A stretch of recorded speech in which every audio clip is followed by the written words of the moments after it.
Hi guys, welcome back to my channel. In today's tutorial, I'm going to show you step by step how to remove weather widget in Windows 11. So as you can see in my desktop here, there is widget here in the bottom left corner here. So I want to remove it. It's going to be very easy.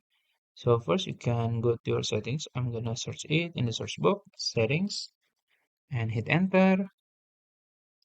And then in the setting page, you can go to personalization here, click on it, and then scroll down until you find taskbar here, click on it. And as you can see, there is some option here, but you can focus on widgets. So as you can see, my widgets is on, so I'm gonna turn it off by click this toggle, and the widgets or the weather widgets will be gone like this. So I think that's it, how to remove weather widgets in Windows 11. If you found this video helpful, please like this video and subscribe to my channel. Thank you.